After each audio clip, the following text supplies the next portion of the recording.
Hi friends, మరో notification అప్డేట్తో మీ ముందుకు వచ్చాను. Please subscribe to my channel for more updates. ఫిబ్రవరి 16వ తారీఖు నుంచి మార్చి 8వ తారీఖు వరకు మనం ఆన్లైన్లో అప్లికేషన్ ఫిల్ చేయాలి. So Reserve Bank of India assistant పోస్టుల కోసము 650 వేకెన్సీస్ ఉన్నాయండి. వీటిని ఆఫీసెస్ వైజ్గా ఉంటాయి. ఇప్పుడు మనకి తెలంగాణకు సంబంధించి హైదరాబాద్ సర్కిల్, హైదరాబాద్లో ఒకటే ఆఫీస్ ఉంటుంది. అలా ఒక్కొక్క స్టేట్లో ఒక ఆఫీస్ ఉంటుంది. అన్నీ కలిపి మొత్తం 650 వేకెన్సీస్ని ఫిల్ చేయబోతున్నారు. దీనికి ఎడ్యుకేషన్ క్వాలిఫికేషన్ డిగ్రీ అండి. డిగ్రీలో 50% వచ్చిన వాళ్ళందరూ దీనికి ఎలిజిబిలిటీ ఉంటుంది. ఏజ్ లిమిట్ జనరల్ కేటగిరీ వరకు అయితే 20 నుంచి 28 ఇయర్స్ మధ్యలో ఉండవాలి. ఓబీసీ కేటగిరీ అయితే +3 ఇయర్స్ ఉంటుంది. ఎస్సీ ఎస్టీ అయితే +5 ఇయర్స్ ఉంటుంది.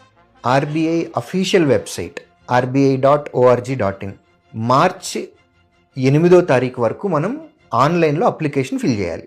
తర్వాత పేమెంట్ కూడా ఆన్లైన్లోనే కట్టేయాలి. ప్రిలిమ్స్ ఎగ్జామ్ ఏప్రిల్ 11వ తారీఖు పెడతారు. ఇంట్లో క్వాలిఫై అయిన వాళ్ళకి మెయిన్స్ ఎగ్జామ్ జూన్లో పెడతారు, జూన్ 6వ తారీఖు. ఇవి టెంటేటివ్